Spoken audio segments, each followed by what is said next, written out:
Nasawa. Mulisema ni watu wa mtego ama mulisema ni watu wa Jubilee?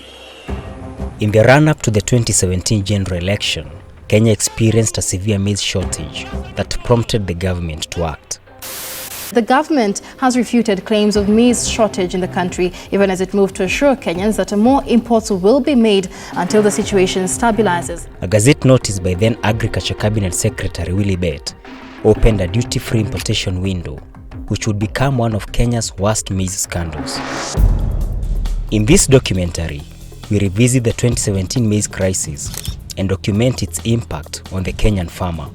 We also seek to explain why maize always gains prominence in an election year and why that matters to you. Asubuhi siasa. Hata nikimweka kimondo. Sasa Raila ameacha kuwa kimu. Saa sita siasa. Nobody can stop. Wakajua. Kwa kanisa utafuruzwa. Jioni. Kwa kile yangu yote.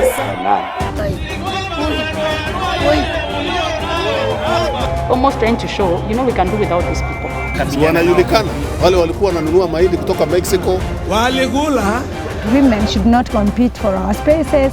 So when you are unbogable, you're not scared. Jioni siasa na imechamuka Nairobi.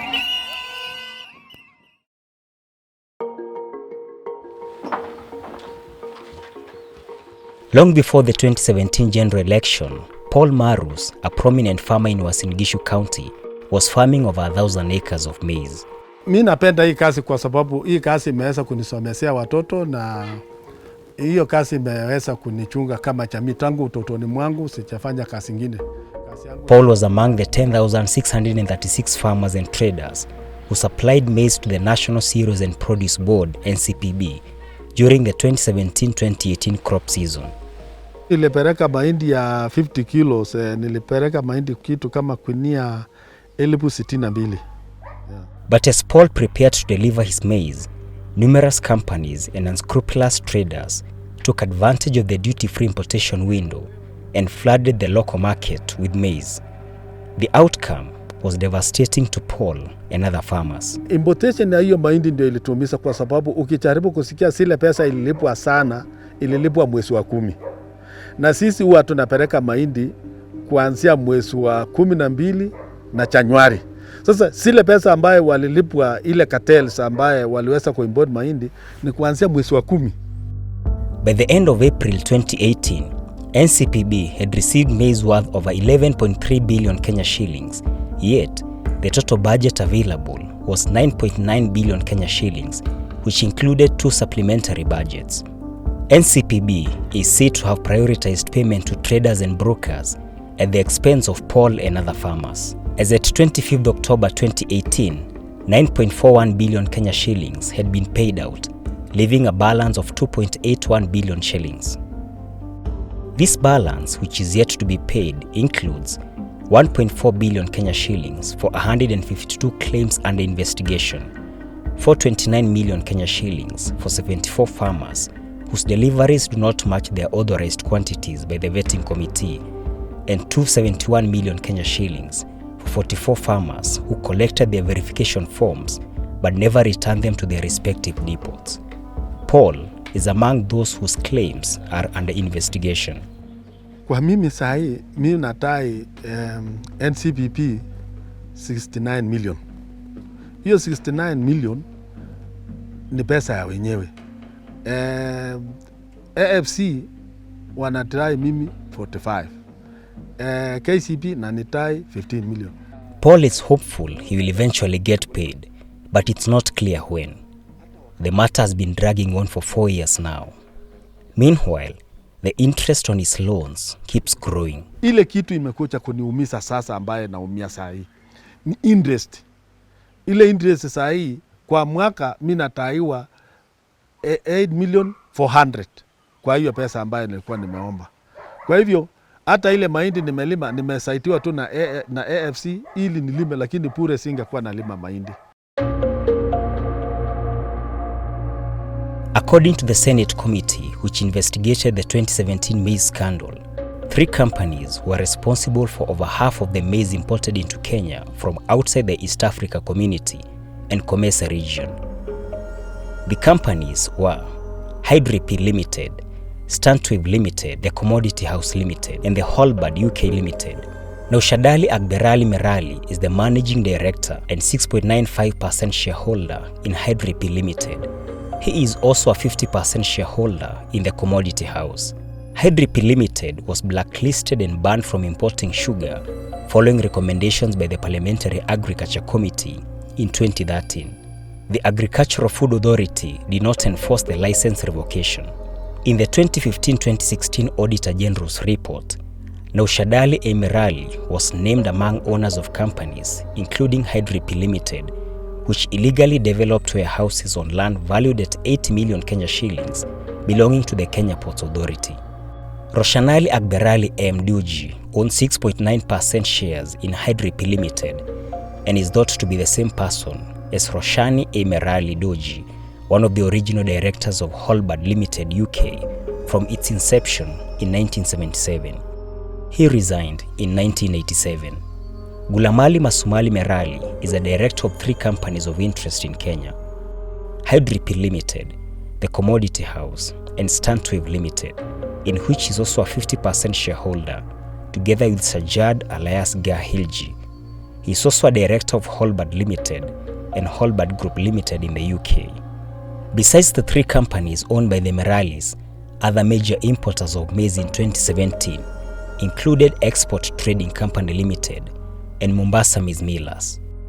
During the 2009 maize crisis, Mombasa Maize Millers and its associated companies received nearly 1 million bags of maize from NCPB. This made Mombasa Maize Millers one of NCPB's biggest customers at a time when its managing director, Mohamed Islam Ali, was appointed to the NCPB by then Agriculture Minister and current Deputy President William Ruto. Ruto refused to resign over the maize scandal. He survived a censure motion in Parliament moved by former Ikolomani MP Boni Halwale.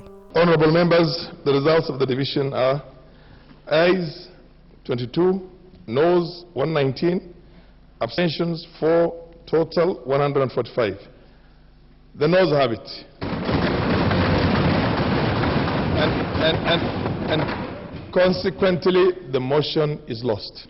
Ruto was suspended by then Prime Minister Raila Odinga, who was in a grand coalition government with the late former President Mwai Kibaki.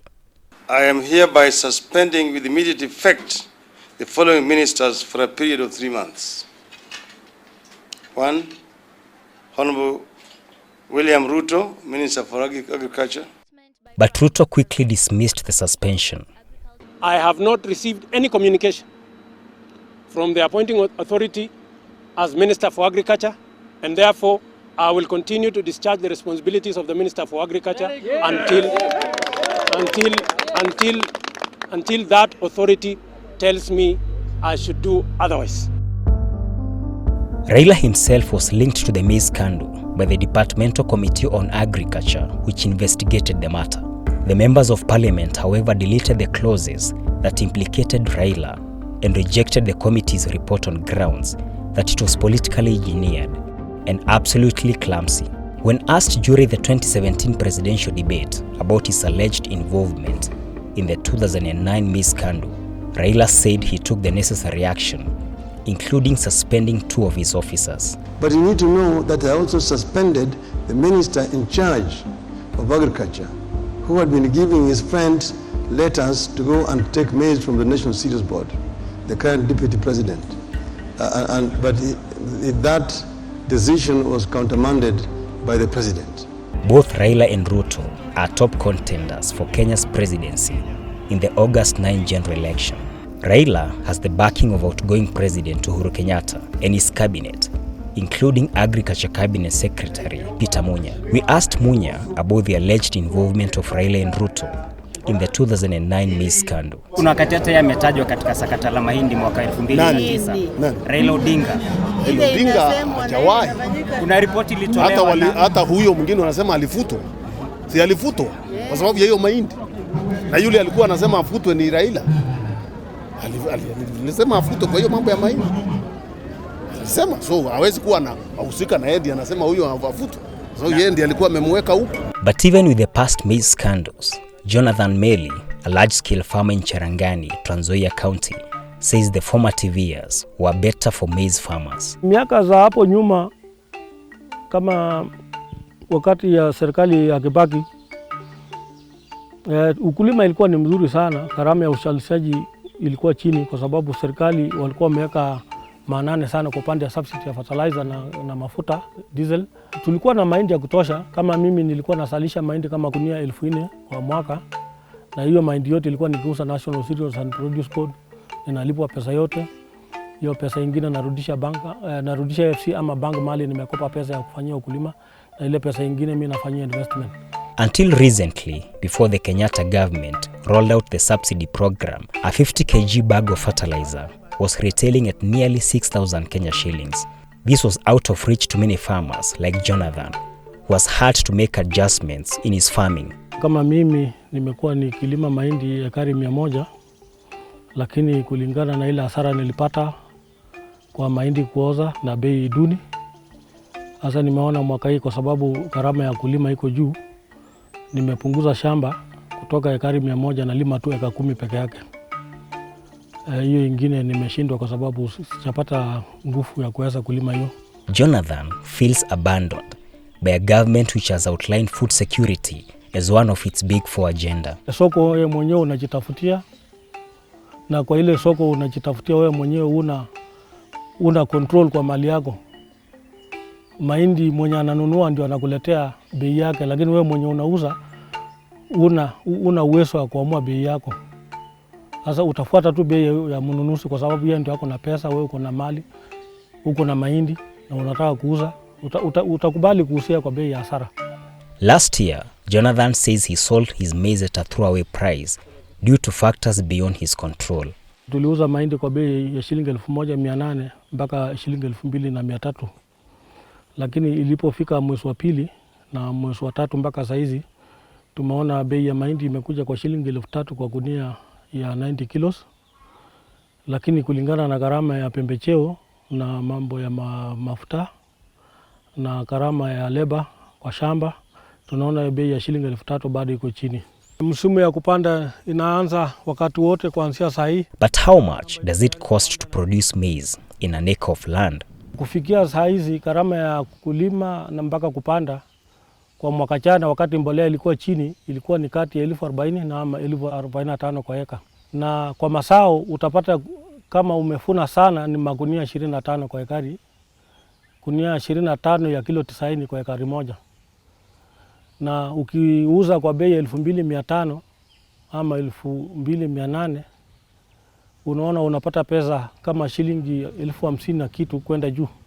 Na gharama ya usalishaji ni 40,000 ama 45. Sasa faida ile unapata kwa eka moja ni kidogo sana, chini ya shilingi 10,000. Na umeongojea kwa mwaka moja mzima. Unlike in Kenya, the cost of maize production in neighboring countries is much lower. Mahindi kutoka Tanzania ama Uganda inafika Kenya na kwa bei ya shilingi 2,000 ama 2,200.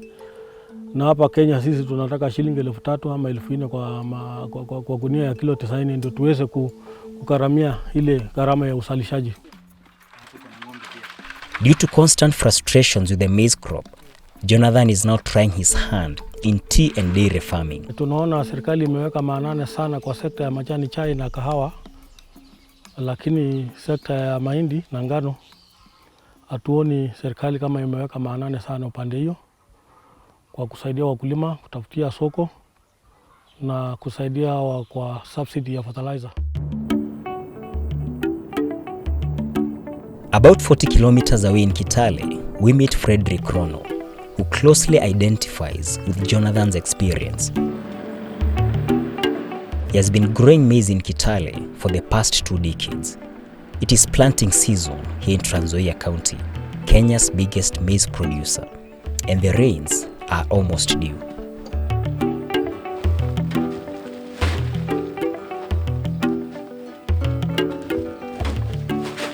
Tunaenda sasa kuanza kupanda hii try planting, kwa sababu tukingojea mvua hatutaweza kupanda na tinga. lakini tunataka kupanda, watu watumie mikono kupanda. Ni hapo. To minimize the cost of labor, Frederick has enlisted the help of his family in planting. Hii tunapanda leo, tunarajia kuvuna mwezi wa 8. Mwezi wa 8. Alafu sasa mwezi wa 8 tunarudia kulima na tunaweka marakwe.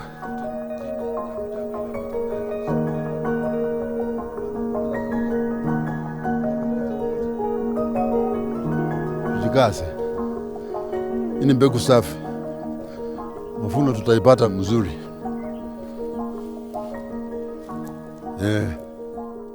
During his long experience as a farmer, Frederick says he has seen it all, including alleged corruption at the National Cereals and Produce Board. He remembers instances where depot managers colluded with unscrupulous individuals and obtained maize from farmers at a cheap price. Mkulima alizi alikuwa na mahindi yake. Akipeleka NCBB, yule mtu ambayo ni matapeli kubwa, unaweza ingiza wachukue record yako creating ya mahindi. Akichukua creating ya mahindi ya mkulima, anasema umeanguka. Akishasema umeanguka, anakuja anakungojea nje ya mlango ya NCBB. Nasema pole mkulima. Walisema nini? Naambia wamesema creating iko imekuwa off color. Moisture iko juu. Kumbe ilikuwa ni mpango yake na watu wa NCBB. Frederick claims the individuals would then pretend to empathize with the farmer. Asema msee basi fanya hivi, wacha nikuhurumie, nikuchukulie kwa bei ile ya huruma tu. Na sasa mnajua mkulima ana mambo ingine, ana namna ingine, kurudisha mahindi kwa store ni gharama. Akasema Aisuru, angalia tu vile utanifanya. Anachukua mahindi yako kwa mlango ya NCBB hapo kwa mlango. After 20 minutes au 30 minutes amerudisha, ameingiza kwa laini. Ukirudi hiyo mahindi itakuwa imepita yote, moisture imepita, hii breakages imepita, mambo ya rangi hiyo imepita. Hiyo ndio ujanja ambaye mkulima ya Kenya alipata, ndio akafunjika roho kabisa, au watu wakapata nafasi ya kuingiza sasa hiyo mahindi. The often faceless profiteers are popularly known as cartels in Kenya. The Cabinet Secretary for Agriculture, Peter Munya, acknowledges their existence but declines to identify them. Wanajulikana, wale walikuwa wananunua mahindi kutoka Mexico, inajaa kwa soko hapa, wakulima wa mahindi wanakosa bei, si wanajulikana. Good. So umepata kila kitu. Ama bado iko nini? Kipkoril Menjo is the director of the Kenya Farmers Association and better understands the plight of farmers. The major handicap which the farmers have been currently facing is that the government seems not to be paying enough attention to agriculture, despite the fact that it is always pronounced or, said in all forums that agriculture is the backbone of our economy. It is always said loudly, but when it comes to funding to strengthen this backbone, it just becomes another story. In 2003, the Mwai Kibaki government signed the Maputo Protocol and committed itself to be allocating 10% of the national budget to agriculture. The Kibaki government failed to honor the commitment, and so did the successive governments. When the Jubilee government came in, they have been doing around 2.9%, despite the fact that we are talking of trillions in the budget. So why this big mismatch? In the 2022-2023 national budget, agriculture was allocated 46 billion Kenya shillings out of 3.3 trillion shillings. This was only 1.39% of the total budget, despite the fact that the agriculture sector contributes 25% of Kenya's GDP. The allocation was 14 billion shillings less compared to the current year's allocation of 60 billion Kenya shillings. What does it mean to the farmer? That means the farmer will always be struggling to make ends meet, because at a local level, the farm implements are supposed to be zero rated, no tax. But again, when you get the spares, they tax. A tractor will not always remain new, it has to be repaired. The first year, the second year, it will start requiring some maintenance here and there. But if the spares are now taxed, it makes it expensive. And that will add to cost of production going up. One of the consequences of the prolonged challenges in the maize sector has been land fragmentation, especially in the North Rift region. Land fragmentation has contributed in a big way in diminishing the arable land, because you get, through inheritance, you get the siblings who start subdividing the land, which was for their father or their mother. When they subdivide, they further go down. When they have another generation, they continue doing that. Unajua mambo ya ukulima inategemea na ukubwa ya ardhi. Tunasema kwa lugha ya Kiingereza economies of scale. Mashamba ikiwa ndogo ndogo, hiyo inakuwa ni subsistence. Mtu atakuwa analima, anapata mahali ya kuishi, analima chakula tu ya kutoshelesha familia yake. Hata kuwa na chakula ya kuweza kuuza ya kusaidia nchi. Aside from land fragmentation, some maize farmers such as Frederick Rono are gradually abandoning maize and venturing into other crops such as coffee. Niliamua kupanda kahawa kwa sababu vile tumeuonelea mambo ya mahindi, kuna siasa mingi ambayo inahusu mambo ya serikali na wakulima. Kwa hivyo ukiwa na kahawa utauza bila hata serikali kujua. Unauza tu polepole. Kwa sababu ukichanganya uchumi na siasa haitafanyika. Saa yote unapiga nduru. Tunapiga nduru, serikali ameharibu bei ya mbolea, hakuna subsidy.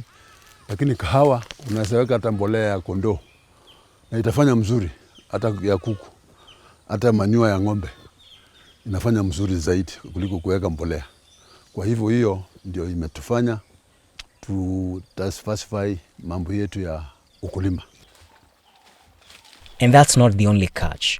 Frederick says that coffee is currently fetching very good prices. Gunia moja ya kahawa kilo 90 ni kama 90,000 hivyo tu, kwa sababu kilo moja ni 1,000.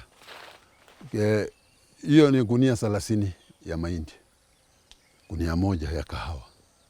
Na hakuna maneno ndani yake ati kuna aflatoxin, kuna breakages, mambo ya moisture, hiyo hakuna.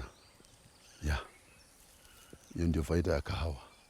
We asked Peter Munya what he thought about the ongoing crop diversification by some maize farmers. Na wengine wameacha ukulima wakisema mahindi haina faida, wengine hata wameingilia kahawa. Kahawa ni nzuri. Na pia kumekuwa na cartels wengi sana. Kiongeza diversification, unapanda kahawa, unapanda mahindi, mbolea unapata, hata mbolea ya kahawa iko, nilisahau kusema. Society yenu ya kahawa imeingiza mbolea. Nitawauliza. Na kwa muda kila kitu iko sawa. But the situation on the ground isn't as good or as simple as Munya makes it appear. And it's not just farmers who have been affected. Traders such as Alice Nderito, who sell farm inputs in Kitale town, also said their businesses have been doing badly. I have been selling the diammonium, that is DAP for planting, CN for top dressing, urea for top dressing. And at the moment now, I have 23, which is I have never sold, and I'm trying to find out. So for those that are using manure, because what we are seeing as an alternative for the farmer as at now, they are going to actually turn into manure, animal manure. And by the way, it's very expensive now. At present, Alice is getting fertilizer from Mombasa to Kitale at a cost of 5,800 Kenya shillings. But how much profit does she make? At most 100, 50 bob, 100. If you're on the higher side, it's 200, which is impossible. It's not possible. Yeah. Previously, Alice would sell even 200 bags of fertilizer in a single day. Nowadays, she sometimes sells just 1 bag in a day, as many farmers stay away. This has forced her to not stock the more commonly used fertilizer brands. I will buy that fertilizer at 6,000 or 5,800, and the most I can make is 100 shillings or 200 shillings. So I don't need to put money in a product that give me 100 shillings.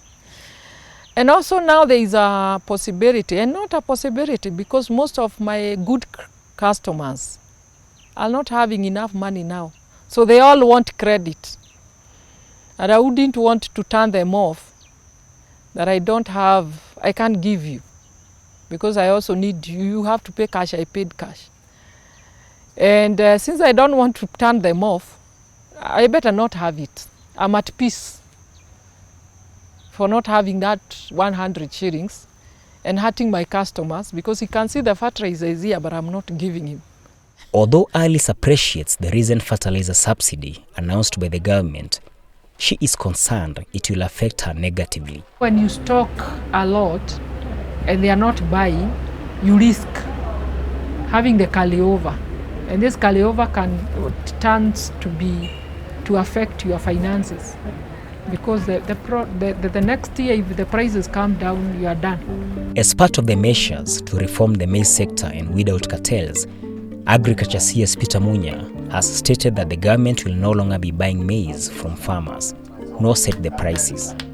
Sisi hatununui mahindi kutoka kwa wakulima, tunahakikisha tumetengeneza sekta vizuri, tumeintervene vizuri, bei inaenda juu. Kwa sababu serikali hata ukihesabu mahindi ile ilikuwa inanunua ni kidogo sana.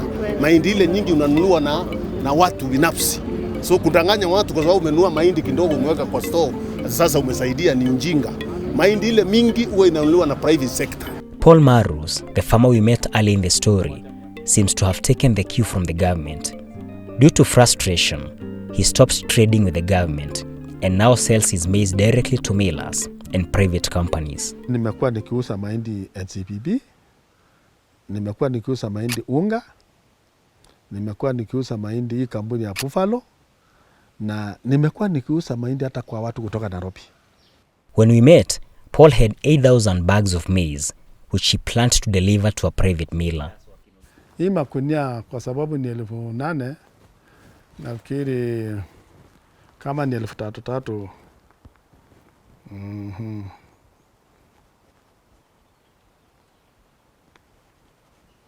Kitu nitakuwa kama 24 million. But Paul is currently steeped in huge debt, which means whatever money he will get from his maize will go to service the loans. And that's not all.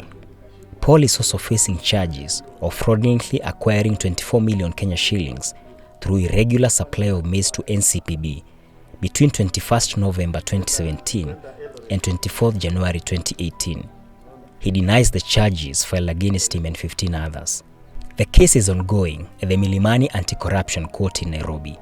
Until the case is determined, there is little hope he will get the millions of shillings he claims the government owes him. Meanwhile, he and other farmers are demanding for accountability from their leaders who they say have neglected them. The leaders, including Moiben MP Silas Tiren, who is also the chair of the Parliamentary Committee on Agriculture. Nafikiri Tiren amesahau kazi yake kwa sababu kama hawawezi kulobi serikali na waweke pesa kwa budget ya serikali ya kusaidia mambo ya subsidy ama kusaidia kupunguza gharama, itakuwa ni wabunge ndio wanatuweka chini sana, kwa sababu kutengeneza budget ni wao, na wale wamelalia kazi yao, wameenda kufanya shughuli zingine, wamewachana na wakulima. They are busy campaigning, and I hope they'll remember that farmers also have votes. What I expect members of parliament is to come together and push for a specific agenda to be implemented. Because even right now, if the government was meant to subsidize, there's no way the government can withdraw the money from the consolidated account without members of parliament passing it. You know, there is a way of doing it. You lobby amongst your members.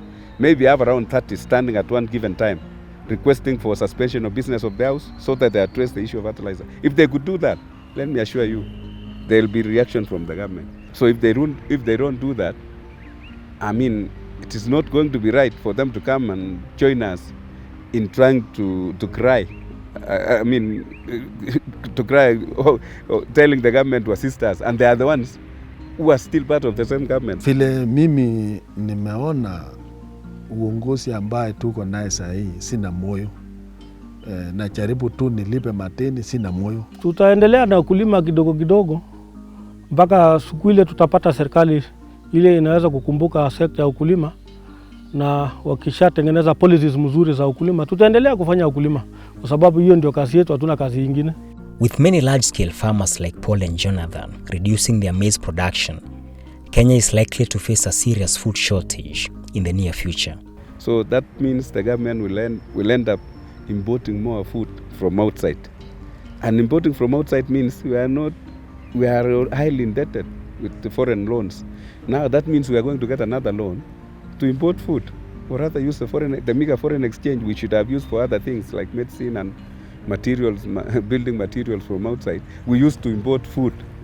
Surely I think that will put us in a very awkward state. Nchi yetu ni mzuri, mchanga ni mzuri, mvua ni mzuri. Hakuna upungufu ya ati jua nini. Tungesaidiwa au serikali wangetushika mkono, tungelima na tungetosheleza mahitaji ya chakula ya nchi hii bila kutoa hata chakula nje.